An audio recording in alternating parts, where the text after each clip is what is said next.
But right now we have our first inaugural panel discussion, which is on codependence or counterparts, the symbolic relationship between PR and business journalism. And may I request our team to please, can we quickly set up the stage for it, please? As I introduce you to our panelists, we have on the panel Ms. Aastha Bansal, Head of Communications, BluSmart, Ms. Janet Arole, AVP and Head Corporate Communications at Aditya, Birla Fashion and Retail, Mr. Lawrence Suchitha, Vice President, Growth and Strategy, India at Teamology, Mr. Rajiv Banerjee, Head of Corporate Communications, India and South Asia at Standard Chartered India, Mr. Sourav Mishra, Head of Corporate Communications, PR and Digital Communications at IIFL Group. I'd like all of you to give a huge collective applause for our panelists. Thank you so much for joining us. And moderating this session is once again Ms. Venkata Susmita Biswas, our Executive Editor at afaqs. And we request our panelists to take a seat in front of your pictures. Please do join us. We're good? Oh.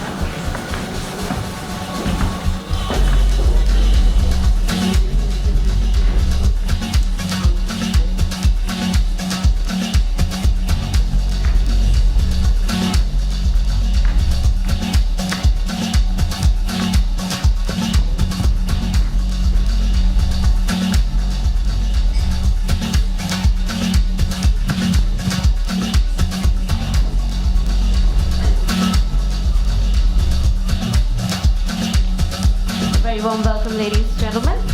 Ms. Biswas, over to you. Hello and good afternoon once again. So a topic like this, codependence or counterparts, the symbiotic relationship between PR and business journalism. I have come unprepared for this, honestly. Great. Because I mean it's something that we keep thinking about all the time. I mean, as you know, people who are on two sides of the table, it's something that we keep wondering how dependent is journalism today on comms, and possibly also how much synergies there are. Typically, it has been, or in our minds we make it to be this antagonistic relationship that we have with comms professionals. We say, here they are, to control the narrative, to change a headline, to say that, that question was negative. And then you're like, really, a question was negative? When did that happen, right? But I think the more we spend time working together, the more we mature in our respective professions, we also realize that there is a certain level of give and take that happens between the two professions. And so I will start with you, Rajiv. I'll come to you first. I possibly could have gone to Sourav, but then since you have been on both sides in some sense, I want to come to you to understand how is your view of the relationship between comms professionals and journalism kind of evolved with your role going from journalism to comms? Hello. Yeah, thanks Suchitha, and thank you so much, and it's a pleasure to be here along with fellow practitioners of the craft. So Suchitha, the question, and having seen both sides of the world and then made the transition from journalism into the world of communication, I honestly like to believe that this entire concept or this perception of antagonist is overblown. Honestly, we have to understand where each aspect, be it a journalist or a communications professional, is coming from. And at the end of it, they are all part of what I like to call an ecosystem. And the ecosystem of, whether you can call it storytelling or narrative, because yes, as corporate communication folks, you have a certain, purpose or objective to narrate the story of your brand. Okay, and then being on the other side, I've seen as journalist, they narrate stories of various brands. So there is some amount of synergy that one can, look at, and then one always looks at. And I essentially like to touch upon a couple of practical aspects of how this relationship works. One is it is never transactional.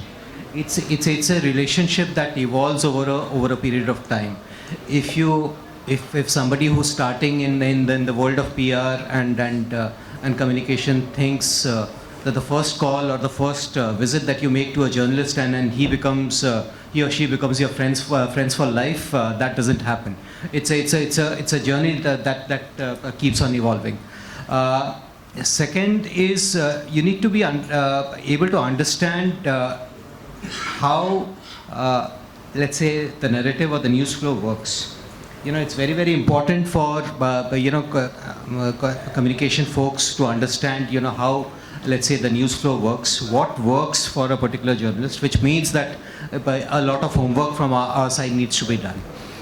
So there are other points that as the discussion progresses, I'll touch upon, but these are my initial thoughts, and then we can proceed as. Sourav, if I can come to you now, would you say that, so Rajiv said, it's about storytelling and, typically, the comms professionals possibly telling a story about a single brand, and the journalists telling stories about multiple businesses and brands. So would you say that essentially at the core of it, the goal or the objective of both the business journalist and the communications professional is the same, although we might think to the outside world that they are different? You're actually trying to do the exact same thing, disseminate truthful information about a certain thing to the public, and therefore there is greater synergies possibly. Would you agree with that? Yes, very much. The problem is that when we are not true to each other, then only you have a problem. And also, managing the internal stakeholders is the biggest problem, because like for example, your company's results are great numbers, but it's coming at 9:30 in the night, and then in the morning if somebody kahan hai, aaya nahi hai na, so the problem is that you have to clearly say that results are coming late. It's not going to work. But then if you push that we are giving so much advertisement or whatever thing you want to pull up, it's actually you are not elevating yourself. You are actually becoming a backup joke in the newsroom, and you say that मैंने उसको बोल दिया, I'm controlling that person.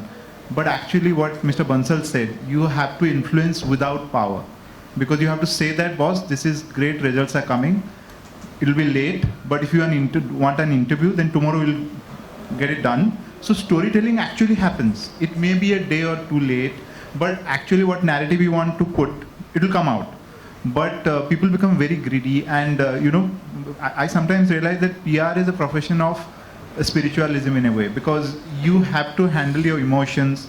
There are certain people who will not understand, like internal stakeholders usually.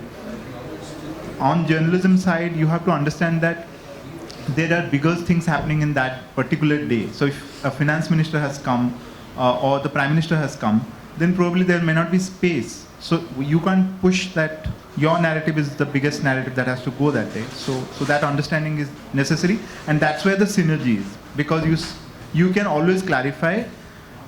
You advise me what you want to know about my company. Like if there is a storytelling that is internal stakeholders want, you can always communicate to the journalist, and you can say that, sir, nobody is interested in this. So it's very difficult, but if that clarity is there, then journalists also respect you, and that works out. And I have been a journalist also, so I know that, for example, a Reuters or a Bloomberg will not carry a small cap company. So if you are bragging to your bosses that I'll get you covered because this is my best friend, it's not going to work. You should never reach out to that person. So those things are like, he already knows that. So we have to be very careful in handling those things. Got it. I'm glad you brought up stakeholder management. And if I can come to you, Janet, now, I want to ask you, so with regard to stakeholder management, Sourav has already highlighted the issues, say, within, and, how you can possibly straddle these, how do you communicate with a journalist to give them what they, because it is that give and take, you also need to give something to the journalist and figure out a way to make even the internal stakeholders happy on some level, right? So if you can give us examples or challenges that you have faced with regard to managing the expectations of both internal stakeholders and journalists, and how have you figured this balance out? Thank you so much. So I think this is a very interesting question.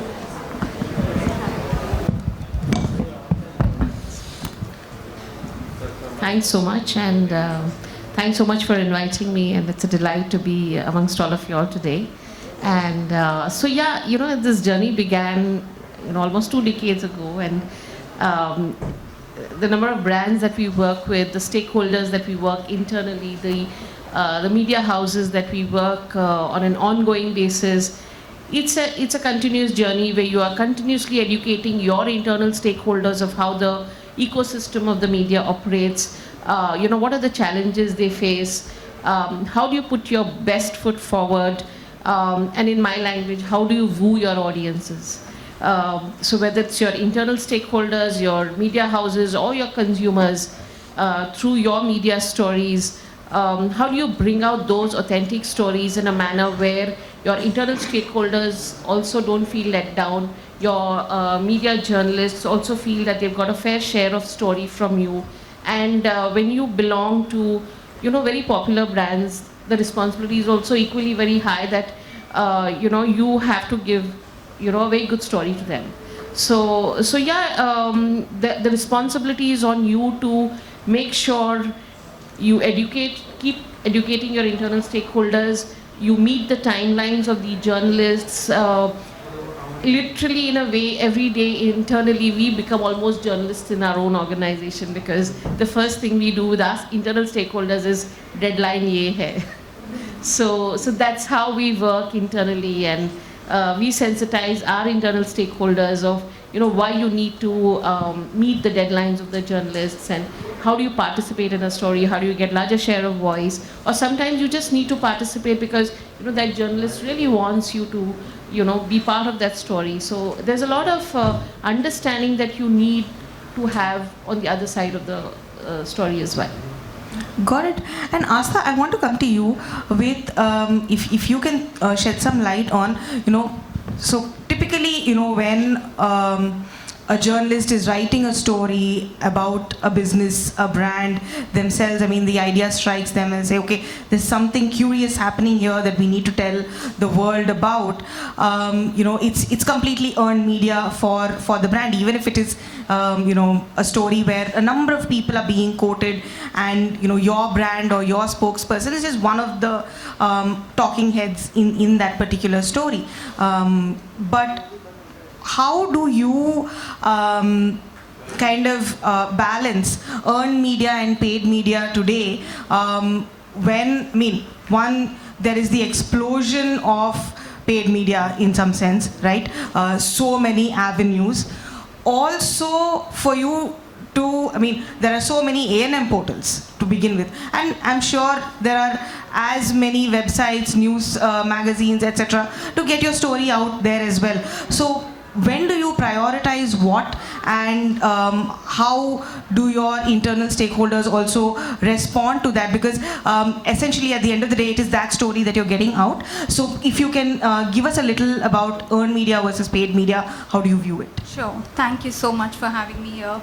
I think it's earlier, when PR and journalism which were new, and the relationships were based on just earned media. I think over the period of time, things have evolved. The entire mix of earned, paid, owned media has also kind of evolved.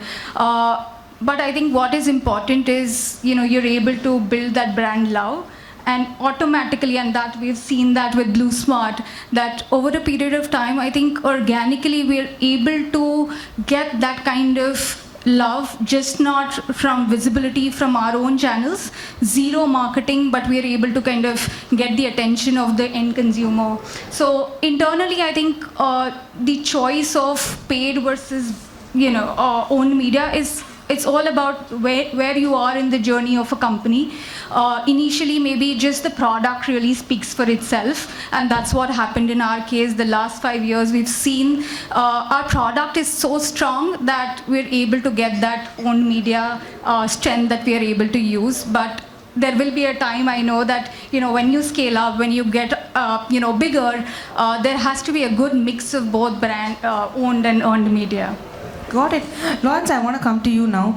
A lot of pressure on you right now to enlighten us in some sense. So we've heard from all the brands and their view on how they manage expectations and how they approach journalists and get their story out there.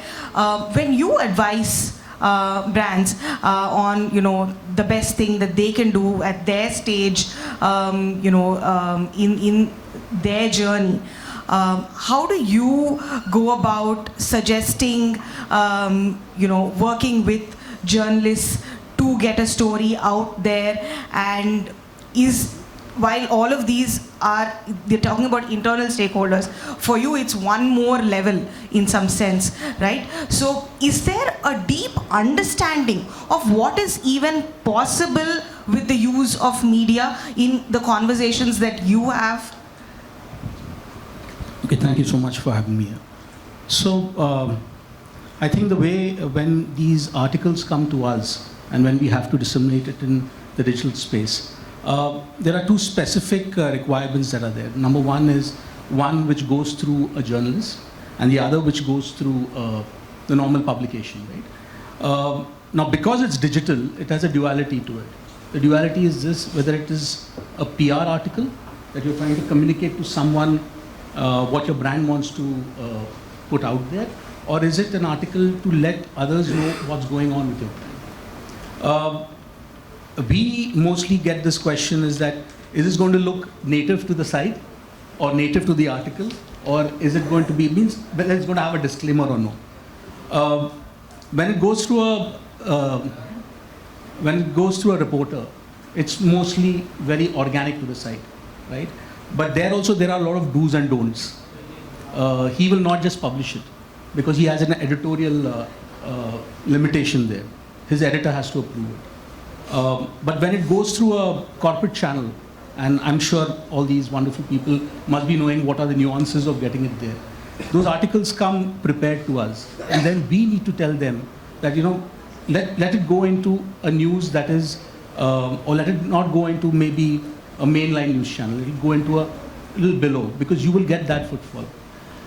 The beauty of digital, we all know, is that it's measurable. At the end of the day, I know how many people have read it. In fact, today we had one of the educational institutes coming to us and asking us, I want to know the article that I published 2 weeks back. How many people have come and read that article? We can never do that with traditional media. How many people have clicked on my link, which is there in the article? As a marketer, those things are very important. So with us, it's not only what we put out there, but it's also the kind of measurability that we can give, and how effective at the end of the day is that publisher that I've suggested for that brand. Got it. But I mean, you can't measure the link that the publication has put out, right? So maybe, are you measuring social media impressions then? What are you measuring? If it is something that a reporter So currently I'm has just written. talking about the article that goes on the web page of a news channel or a news publisher. Okay. Yeah. So if the article is talking about, and they have themselves given the article, then we're talking about it having a disclaimer or it not having a disclaimer. Okay. When it says there's a disclaimer, it doesn't look very native to the site. When there is no disclaimer, it is native to the site. So these are strategies which ComCom puts into place, right? But when a reporter is putting that, there is no such, it's written by so-and-so. Right. So it looks very native to the site. Right. So But you these can't- are nuances that So no, but are you able to measure? So you were speaking about Both are measurement. So, but I mean, is the publication going to share that information with you? Most of the time they share that with us. I see. Otherwise, we have our pixels placed there. So we come to know exactly how that is. Or how much people have come and watched. Are you, so as Teamology, you have your pixels placed there. Okay. But this is on organic stories as well, you're saying? Not on organic stories. That's why I then rely on them to give me the... Yeah. So that's what I was trying to understand, because I'm like, we've never done that. So how is that happening?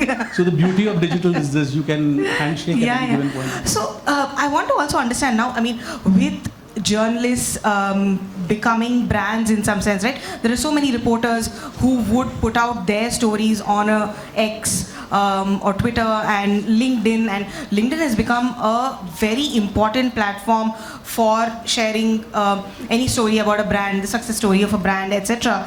So do you ever also think about not, you know, just going through the publication, but maybe just speaking to a journalist and using a journalist as an influencer in some sense? Has that thought ever occurred to you, or have any of you experimented with something like that? How are you navigating this whole social media but reporters space?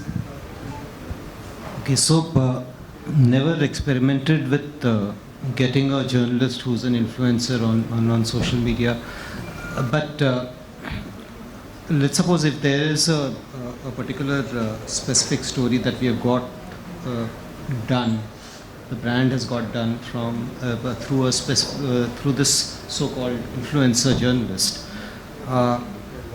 Invariably, what has happened is that, you know, today is the world of show and tell, right? Right from people from on this side of the fence, which is corporate communications, to journalists, they like to talk about their achievements, their brand's achievements on social media. So by virtue of, if you've taken, let's say, the earned media route and then got a specific narrative or a communication or a messaging across on a publication through a journalist, one has seen from experience that he or she puts it out. So one doesn't necessarily need to kind of work specifically with social media in mind. And then Susmita, let's also face it that, while digital medium is very, very powerful, and I personally believe that it has a larger shelf life than the print, and the television still carries that vanity allure. So from that point of view, I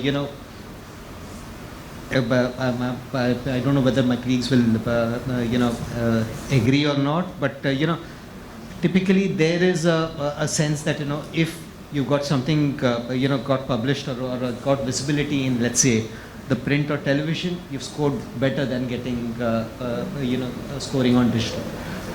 These are the nuances that people in corporate communications also have to manage. When Sourav and Janet were talking about internal stakeholders, these are the nuances that we also kind of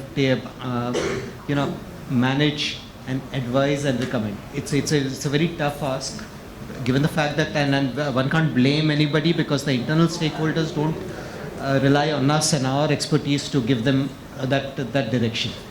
And our job also involves to be brutally honest with them. You can't sugarcoat saying that if somebody wants X to be published in an X newspaper, and if it's not newsworthy and you know that, it's better to say it up front and say that it's not possible. But at the same time also give a solution. Okay, I'm saying no, this option is not possible, but then if we try this, maybe we can get the visibility, the desired visibility. I hope that answers. Yeah, and but I also want to know if the role of social media is becoming a lot more prominent in getting communication out. I mean, while traditional media has been there, and you said that it's a brand would typically like to have, say, at least page one anchor at the very least, in some sense, in a leading daily. If that's not possible, and digital, while it still has shelf life, it's still lower in the rungs when you look at TV, print, all of that. Where is social media these days? Sourav, if you can answer that. So I think it will depend on the kind of company that one works for. So if it is very retail, then social media is really helping. And also, for example, we have a retail company, retail lending company. Now the employees become brand ambassadors, as he was saying. For example, something is happening in, say, Darjeeling. Like we are doing some, CSR work in Darjeeling, and then Northeast, like say 4,000 employees in Northeast India, and they've all put in their Facebook. And that is like phenomenal work, because if, for example, you bring a small influencer and you take a picture and you ask the employees to put it out, they generally do it because they're excited about it. So that really works. And many times you don't need to do PR also, like the traditional PR, but for promoters or CXOs at the top level, they like a ET. Small print thing is also good for them. Got it. And if I can come to, Janet, Aastha, one of you. So employee advocacy, using that for communication, while digressing from the whole, journalist bit, but is that shaping up a lot now? Because, people want to be creators on LinkedIn so much. They talk about their brand pride, the company they work for, etc. Are you using employee advocacy in your respective companies? So that's a very interesting question. And, while we talk social media, digital media, at the end of the day, we are all human beings. And we all have emotions and feelings and want to be loved and appreciated. And a simple post of an employee, winning award, and his post being put up about winning an award, it's such a overwhelming thing for that person. And within my organization, it has become so interesting that when somebody wins an award in any part of the any part of the organization, the first thing is, LinkedIn pe dalna hai. I think that's so interesting, because they want to share their joy with others, and what best way do we help them out? So at most he can reach out to 15-20 people in his circle, but LinkedIn gives him a platform. So here is a platform where they feel respected, they feel loved, and they feel appreciated beyond their own circle. So I think this is a very interesting insight which I have got within my organization. Just to add, I think LinkedIn and social media has become so powerful. Both, you're answering your earlier question as well. One, for employee advocacy, we use it very, very often. Like everything that we do is on social media, be it customer engagement or even answering any crisis situation or things like that, plus employee appreciation. At the same time, even the bit about journalists putting up posts about if there's a news, apart from that, posting it on their own handle.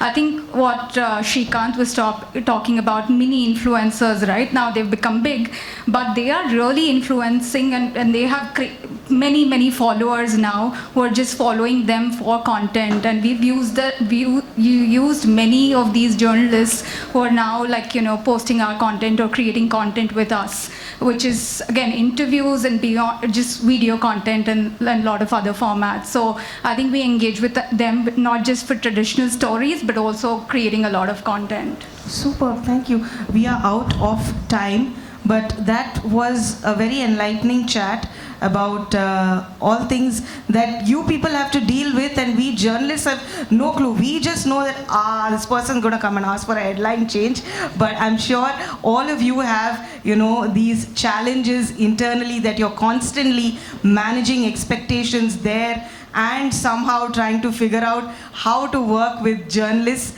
And it was an illuminating chat. I'll sympathize with all of you a lot more now. Thank you so much.